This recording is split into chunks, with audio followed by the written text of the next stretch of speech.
They ask a question, they ask for a recommendation for a dentist in their area that has this specialization and is good with children or whatever it is. You want to be the one that's recommended by ChatGPT. Right. And that recommendation means so much more than just ranking at the top of Google, because it's not this cold list that is left to you to look through. It's a personalized recommendations with reasoning. And so far, it looks like people are about 4 to 8 times as likely to take that recommendation as they are to go with the first company that shows up on Google. AI isn't just changing dentistry, it's completely redefining it. Tune into BYTE SIZED Podcast, the dental AI and tech podcast, and stay ahead of the curve. All right, everybody, welcome back to another episode of the BYTE SIZED Podcast. I have brought on TJ Robertson again. Probably going to happen again and again because you got so many awesome topics.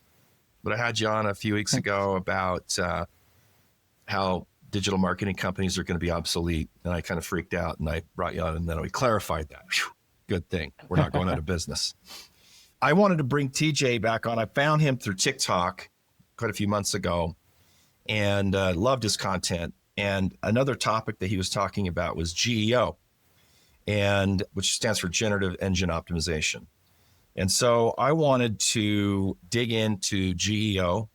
And by the time that we get this video edited and published, it's probably could be outdated because stuff is moving so fast. Probably not. But we're hoping that most of it will be relevant. So anyway. So TJ, give us just a quick, for those that didn't hear the earlier episode, just give us a quick background on who you are, how you got started, and then we'll jump into talking about GEO. Yeah, so I've been doing SEO since 2009, worked with an agency from 2014 until recently and helped grow that agency, but decided to start my own just because everything has changed since ChatGPT came out. I've seen huge opportunities to become more efficient, and I wanted to move fast. But the founder of that agency just wasn't on the same page as me. He's someone who wants to play it safe and doesn't think things are changing. And I just completely disagree. So I started my own agency this May, and we're in the process really of reinventing how we do digital marketing. And it's been really exciting. That's awesome, dude. You know, I was this very glowy tan I've got here. This is not a spray tan. I was on the Colorado River for a week last week. And so I've got this awesome tan, right? Anyway, but I brought a buddy of mine who works in, what would you call it? He works for a big company that has thousands and thousands of agents that do inbound and outbound calling for larger organizations like Verizon and so forth. He went to his CEO and said, hey, we better take a look at using an AI agent to do these calls or taking some of the calls or making outbound calls, because I think we're going to get our lunch eaten. This company's been around for like 90 years. And they're like, yeah, I don't know. And he's just like, dude, you guys don't know what's about to happen. Yeah. No, yeah, I think you're totally right. Same thing. We'll hit some moment. Yeah. Yeah. No, same thing. I think it's right now it's easy to kind of laugh and say like, yeah, AI can't do that. AI can't do this. And it's true. Most people don't want someone calling them. They don't want an AI calling them. But just give it a few years. Just give it another year. Give it another year and you'll be able to tell the difference, and they'll probably do a lot better job than a human. It'll be a lot better than waiting on hold. Exactly. Nobody wants to be on hold. So yeah. Anyway, so I get it. You know, he gave me the same story, you know, working with an organization that was like, I don't know, you know, and I just keep thinking about like Netflix and Blockbuster, you know, Blockbuster moved just a little bit too slow, you know, and they could have owned that industry. Yeah. Now's the time. Seize the day. All right. So let's talk about GEO. What is it? Great. So yeah, like you said, generative engine optimization. I guess that's the term we're going with. Yeah, I think, some people say AEO, like answer engine optimization. Answer engine optimization, AI, SEO, AI optimization. But it does seem the New York Times put out an article. They used GEO in the title, so I feel like that kind of like that might be the one that lands. Yeah, that's the term. But yeah, it just means being recommended by large language models. When someone goes to ChatGPT or Google AI mode, which most people probably haven't heard of, but I think everyone will be familiar with within a year. And they ask a question, they ask for a recommendation for a dentist in their area that has this specialization and is good with children or whatever it is.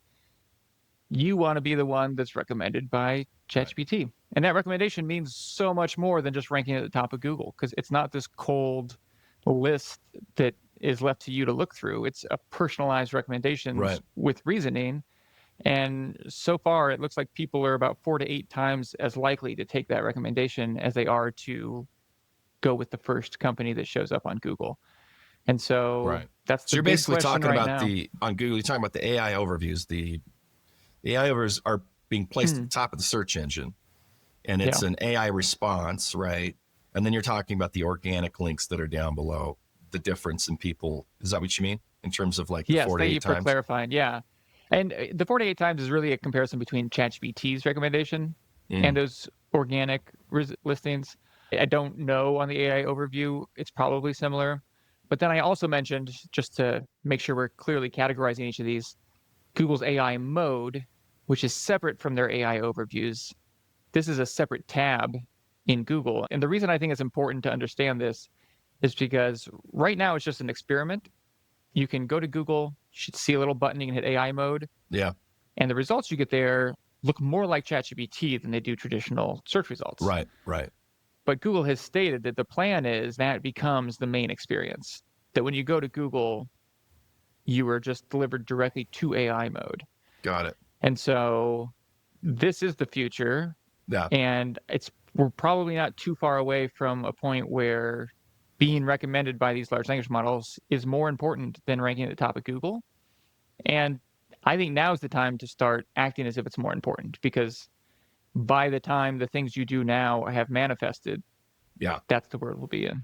There's an issue that what you were saying about the 4 to 8 times more likely for a consumer to select or choose a mention by an AI model is kind of very similar to social proof, right? Like there's a perception right now that an AI result is a higher social proof statement than an organic result, right? Like I had a client, a doctor, I think they're a client now, like 2 weeks ago, went to ChatGPT, typed in, who's the best dental marketing company? And ChatGPT said it was us, my social practice. And he just called us and said, ChatGPT says you guys are the best digital marketing company. And I think he signed up. So it's like, wait, hold on. How did that happen? You know what I mean? So there's a subjective, like social proof that comes along with it. 100%. And like the smarter AI gets, the more people are going to trust it. Right. I think like right now, if someone tells you they researched something, or let's go back. If 20 years ago, if someone told you they researched something, you assume they went to the library. Or they went and they found someone who's an expert. If they told you, oh, I went to the internet, you would have laughed at them. And nowadays, if someone says they researched something, you can assume they went to the internet. Yeah, right. But you fast forward another few years, I think when someone says I researched something, it's going to be synonymous with saying I asked ChatGPT. Yeah. Eventually, it'll be so smart and so good at understanding what we want that we'll just outsource all of that time we would spend researching different companies, and just know that, hey, you know what? ChatGPT is better at making these decisions than I am. I'll just go with whatever it says. Yeah, exactly. Yeah. So being mentioned is great. So we're talking about being mentioned in ChatGPT or Perplexity. I don't know if many people use Claude as a search engine. Maybe some people do. Probably not. Yeah. Gemini, which is Google's AI. I mean, that they're just sucking that right into the search engine, so it's already there. How much search traffic are we talking? Because, is it 1% of the search traffic? Is it 25%? Like, what are we seeing in terms of trends of people using the AI models to do searches, and or how many people are clicking on mentions in an AI result over going to an organic link? Do you have any data on that or sense of it? We do. It's very different based on the industry. And so even the industries that are getting a lot of traffic from ChatGPT, it's like 5% of what they're getting from Google. Okay. But in those cases, it's often 20% of their inbound referrals are coming from ChatGPT. So there's a higher conversion. But going back to the Sona idea. Okay. Yeah. Yeah. Some industries are catching on quicker than others. If you cater to an older demographic or a demographic who's less online, then it's going to be a smaller percentage.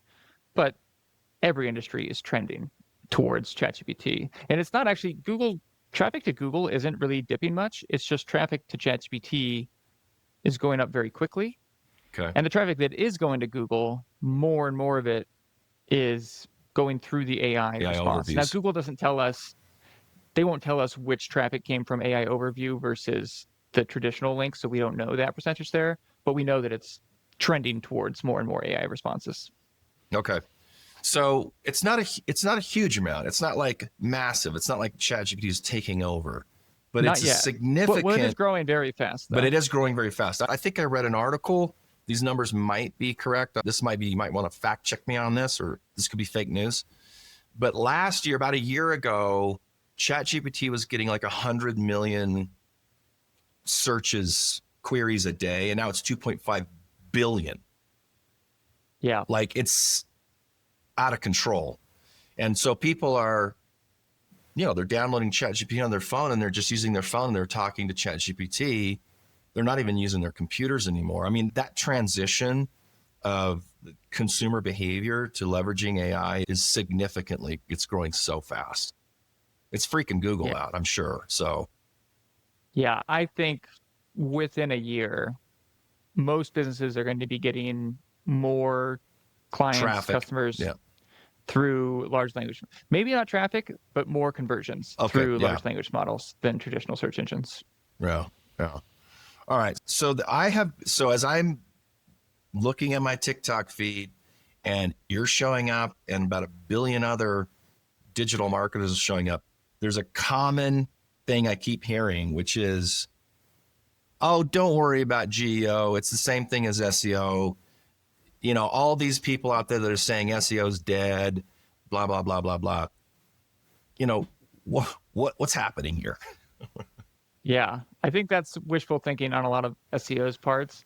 So let me steelman their argument, because they have a good argument, and it sounds foolproof, and then we'll tear it apart. Okay. So the idea is that when you go to a large language model like ChatGPT, and you ask for a recommendation for a dentist, what's ChatGPT going to do? It's going to use a traditional search engine. It's just like a human would. It's going to go and do a search. Right. It runs a tool, and it returns the top results. And so that's the case. Like, hey, as long as you're ranking in these search engines, ChatGPT will just find you anyways, and they'll return your results. So just keep doing what you're doing. Just keep doing what you're doing. Yeah. The problem with that argument is that large language models do not search the same way that humans do. Okay. And so when a human is looking for a dentist, they will search for a very short, broad phrase like dentist near me. Yeah.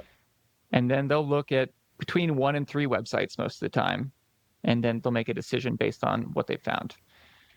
Large language models won't do one search. They'll do usually around 12 different searches.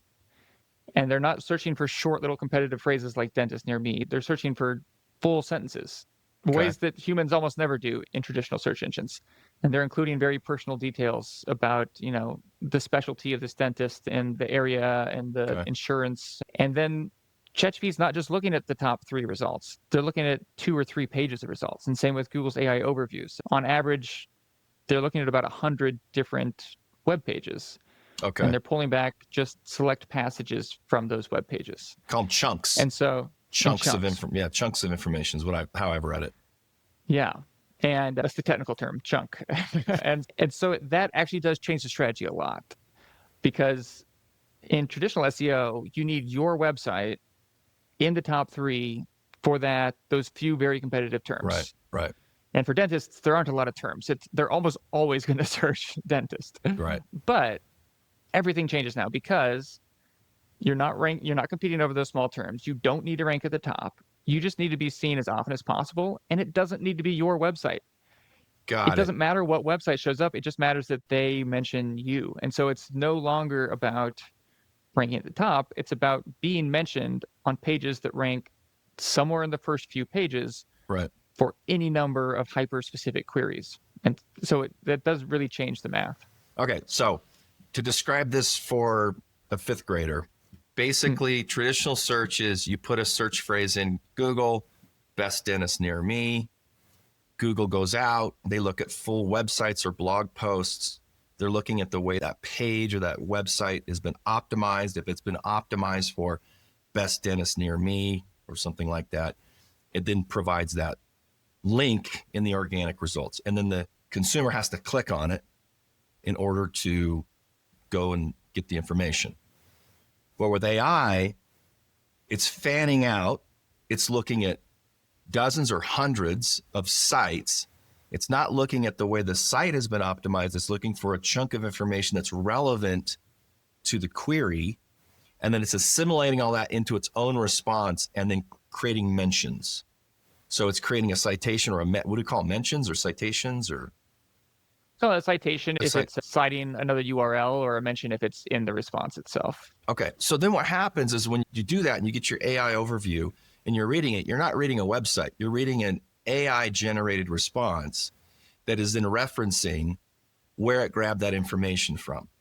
So what I've noticed with my own personal search habits is I am rarely clicking to a website. I'm getting my answer in the AI overview.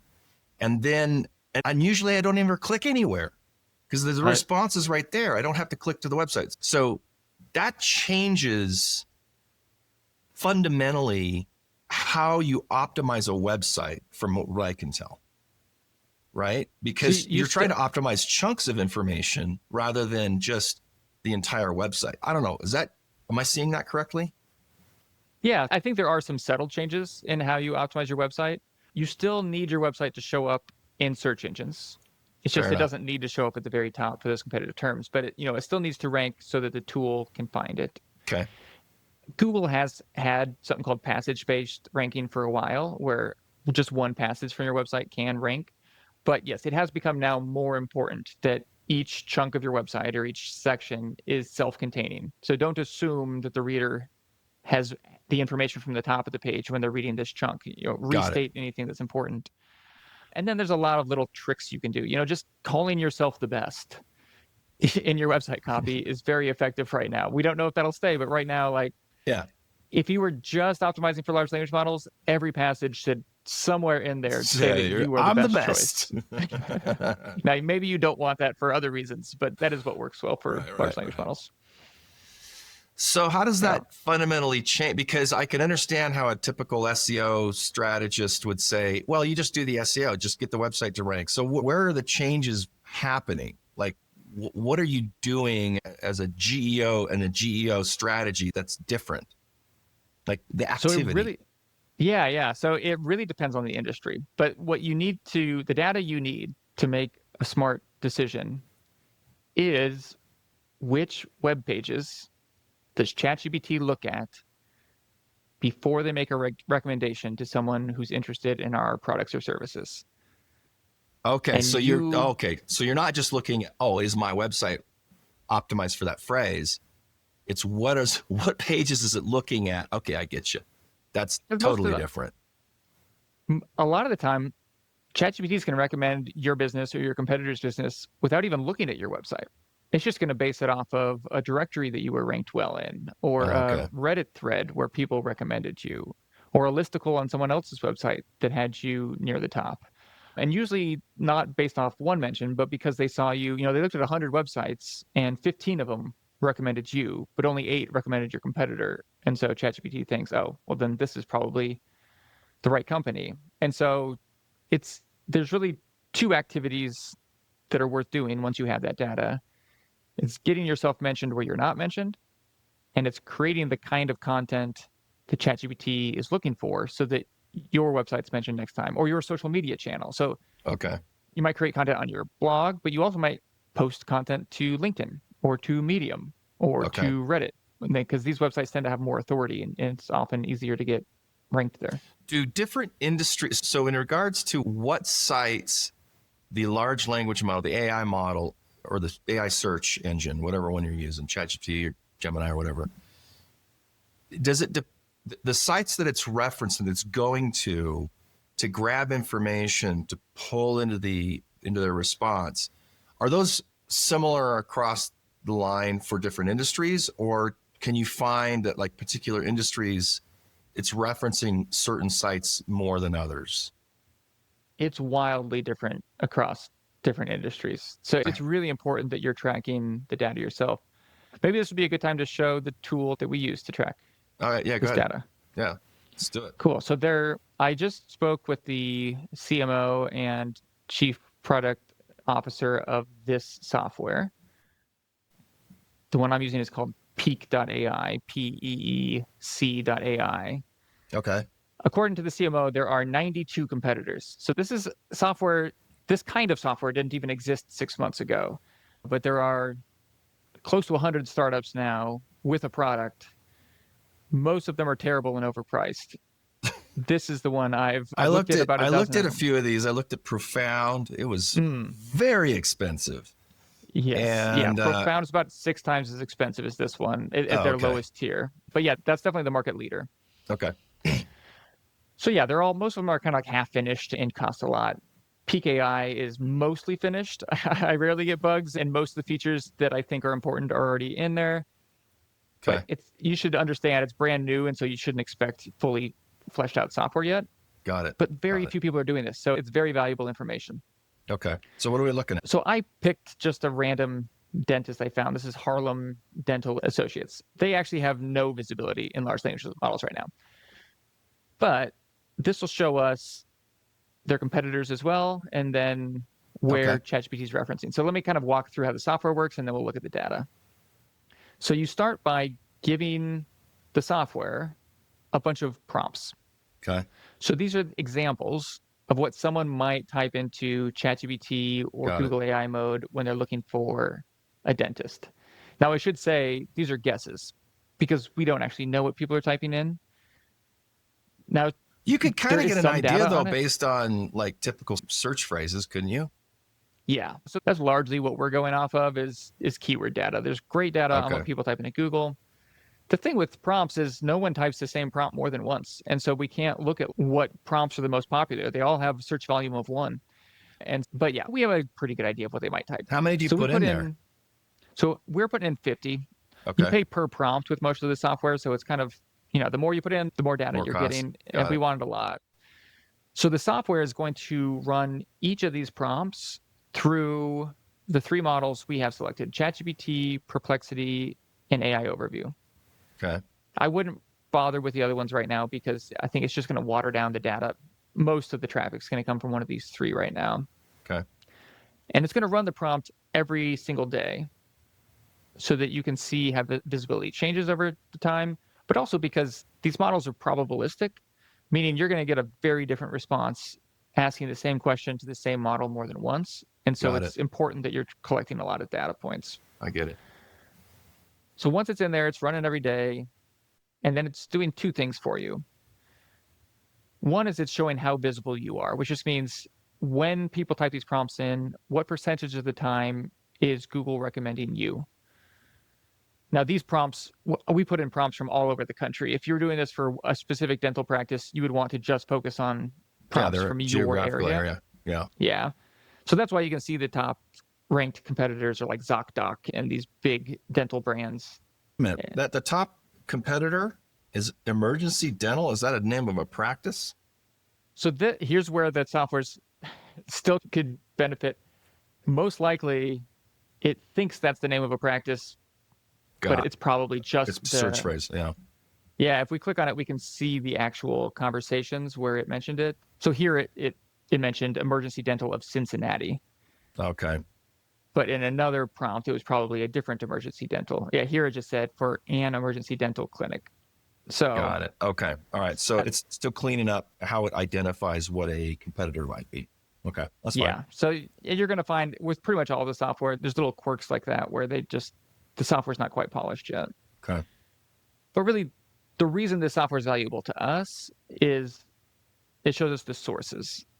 So these are the websites that the large language models are looking at to determine which brand to recommend, whether they're going to recommend you or your And it's competitors. related to the prompts that you've entered. Yes. Okay. So it's aggregating the data from all those 50 prompts and saying, across these 50 prompts, across the 2 weeks or so we've been tracking, here's the websites that are being referenced the most, and then we can click into these. Now, is it pulling this by saying the AI model looked at that site or it cited that site in its response? I mean, assuming the models are telling the truth, they should be the same thing, right? It's cited in the response because it looked at that because page. it is cited. Okay, gotcha. All right. So Reddit is 71%. So yeah, Reddit's the top. Wow. And yeah, if we I see right now, so right now we're just looking at ChatGPT, and ChatGPT loves Reddit. So yeah, 71% of responses cited some Reddit thread. If we look at just Google AI overviews, we can see 81% of them cited Google. And what this means is they looked at the Google business profile of specific practices. The GBP, the listing. Yeah. Okay. Big deal. And then Yelp. And for them, Reddit's only 4%. So it's very different. I wonder if these are, a lot of these might be Mouth Healthy as an ADA, Facebook. Man, I'm surprised they've got so many social media sites in there. Humana. Yeah, I got Quora, YouTube. And so sometimes you can get your company mentioned here. Sometimes it's just going to be an idea. Like if we look into YouTube, like there's no way we can get our specific practice mentioned on these YouTube videos.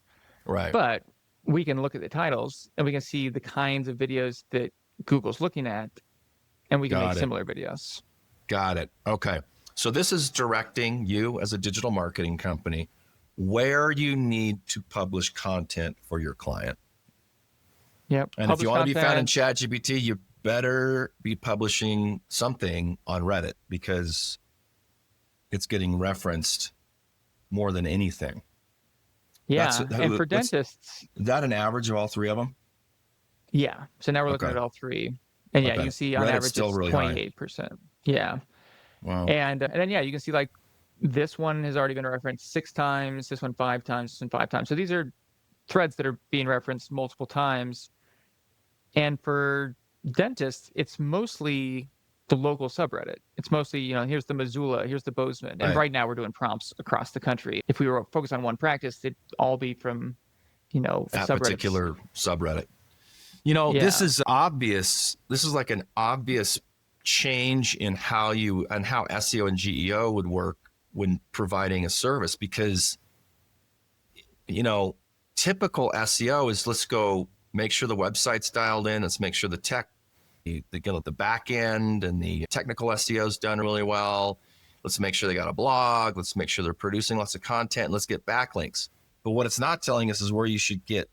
It's not, Reddit wouldn't typically come into play in terms of a strategy. I'm just thinking about the years that we've done SEO, and Reddit has not been a source of concern, frankly. You know what I mean? I didn't really ever do anything with it. And there's been some speculation that mentions are unlinked mentions, I should say. So just like that would be your brand. Right. In the text without a link. There's some speculation as to whether that helps with SEO. With ChatGPT, it's all that matters. The links only matter because they help with your ranking in the search engines. But otherwise, all that matters is that you're mentioned and and you're mentioned in a way that recommends you, right? This brand is the best for this situation. Right. Yeah. And just for those that are listening, as I'm thinking about this kind of internally from a digital marketing company perspective, like this fundamentally shifts some of the activities that you do in delivering a service, an SEO service or a GEO service, because now you have to create an activity internally where we got to go into Reddit and figure out how to create content, comments, or whatever it might be, and create the mentions in Reddit in order for the client to start ranking on Reddit, because nobody else is going to be doing it. I doubt a dental practice is ever going to do that, So when an SEO tells you, oh, it's the same thing, well, that's a very clear example that it's not exactly the same thing. right? Oh, yeah. It's just not. You would never do this if you weren't focused on Yeah. large language models. And there's types of content that didn't make sense before, like listicles, the best X in Y articles. So maybe we could find some. I'm just poking around in here. I don't know if we'll find any, but that's often what So you're the talking large about the language models are structure of citing. like an article that's published. Yeah, it'll be like, the top 5 dentists in Bozeman. Blah, blah, blah. Yeah. That, like, it was really hard to get that to, it's still really hard to get that to rank in Google, but you can rank on page 3 of Google, and then ChatGPT will find you pretty often. And it doesn't matter that it's on your website. If you put yourself number 1 there, ChatGPT is just pulling back that context. They're not looking at what URL you're at. They're just saying, oh, here, this is the best one. I found this information. Yeah. And so it really does. Press releases too. Press releases didn't used to matter for SEO, but ChatGPT loves them. So there's all kinds of new strategies specifically for ranking large language models. All right. So I think you still manned their argument pretty well. Hopefully. I mean, it seems kind of obvious. They probably won't. Frankly, I just think it's the reality of it is that if somebody says that it isn't changing, they're just trying to protect the fact that they haven't made any changes. Right. Dude, it is changing. It's fundamentally changing. All right. So did you want to show us anything else with this software? I think it's pretty cool. No, yeah. I think we pretty much saw it. We beat a dead horse with that. Being able to identify where the sources are, or what sources that the AI models are looking at in order to create their responses is pretty freaking valuable. All right. So with your company, like you're leveraging this, I mean, you've obviously looked at several tools. This is one you've landed on. So are you using this as a fundamental way to direct a lot of the activities in your SEO? Is that basically how you're using it? Yeah. In the first month of every client campaign, we'll do a full report. We'll itemize all the directories we want to get them in, all the listicles we could reach out to, the pieces of content we want to create, the discussion forums we want to leave a comment on. And then from then on, we're also still doing traditional SEO, but that report will kind of inform where our efforts should be focused on for the large language model optimization. I think with our SEO product, the way that we're approaching it, and we're trying to adopt a lot of these things as quick as we possibly can, but it seems to me like around 70, 80% of what we do is traditional SEO. It's the same stuff we've done all the time because it's relevant, right? But then there's like this 20 or 30% that we're like, okay, we got to shift here, we got to shift here, we got to shift here. And in how we write, the actual words that we're using, how we structure blog articles, how we structure service pages. Like, for example, we always use FAQs now on everything. We always build FAQs in because that allows us to create a long tail keyword or question that would be relatable to an AI search phrase. There's like little things that you have to do, but it adds up. It adds up to probably a significant shift in the way that you deliver a service. I wish that I'm jealous, honestly, that you got your company started within the last year because you're able to build it correctly from the beginning with all this new technology. It's so hard when you have a structured process that you've been delivering on for 10 years. And then you got to go, oh, dude, we got to flip this on its head.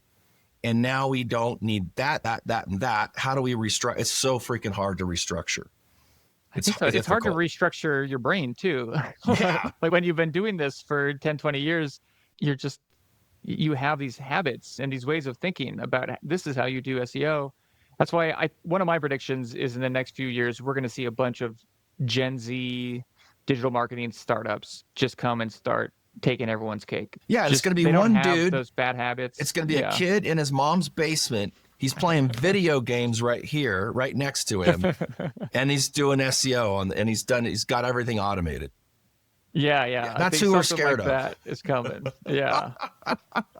Yeah, there's a lot of potential out there, and I'm sure there's radically new ways of doing things that neither of us have thought of. That we're just.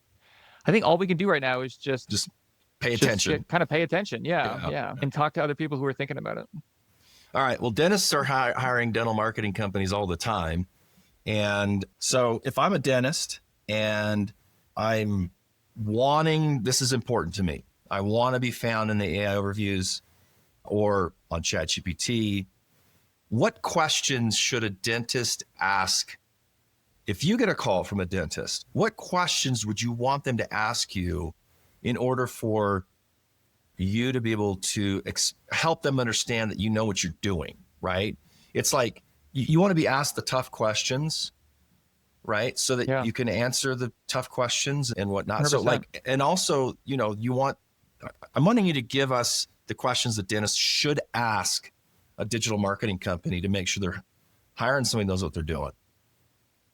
Yeah. I mean, I think the most direct question you can ask is, how are you tracking the sources that large language models are looking at before they recommend my brand? If they're not doing that yet, then they're not on the cutting edge. Now, maybe that's too much to ask. Maybe some of these agencies will catch on before it's too late. But at the very least, they should have some coherent answer for what they're doing differently already, or how they're currently changing their processes. Right. I think the one red flag is, oh no, everything's the same. We're still just doing things the way we've always done them, and that's what's always worked for us. Yeah. That's one I would run away from. Okay. I think that's good. And tracking is, like you said, these tools that have come out, they've come out in the last 6 months. Like, they're not even fully developed at this point. A lot of them are hack jobs. I've looked at a few that I'm like, oh, dude, this isn't very good. I hadn't looked at the one that you're showing. I'm going to look at it for sure. I've been using SEMrush's tool. I used Profound for a little bit, but it was too freaking expensive. But yeah, I think that's really important, because the information that you're describing, what are the sources, directs the SEO or the GEO. It directs the activity for the GEO service. So I think that's a good question. All right. Well, what's something that a dentist can do right now? Give us like an immediate step. Yeah. Pick a platform and start making content. So I think like the winners in 2026 are going to be the noisiest brands.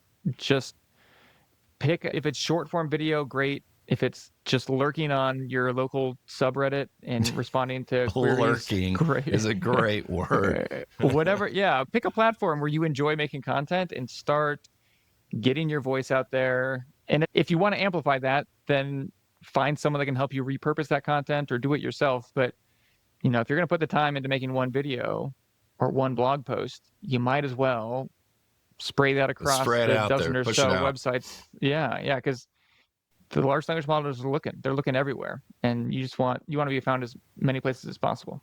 Can I piggyback on that with one other idea? So I love lurking on Reddit. That's a great idea. Get on Reddit. You'll find it's the gutter of pretty much, well, there's a lot of gutters in Reddit. Every subreddit's different. Every street you turn down, it looks very different. Yeah. The other thing you can do, because the Google business profile is picked up pretty heavy in Gemini, when Gemini is the AI tool for Google. So I think Google's gonna, there's just so much there's so many eyeballs on the AI overviews that you want to be found in the Gemini results, the AI overviews. So one thing a dentist can do, and nobody does this, is go to the Q&A section of your Google business profile. There's a question and answer section where a patient can ask a question, you can answer it. And a lot of consumers don't use it.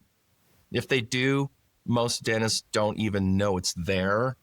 But the Q&A section is a great place to have a patient input a question and for the dentist to respond to it, or a team member at the practice to respond to it, because those Q&As get picked up, and they're very closely tied to search phrases that somebody might ask if they were looking for a dentist.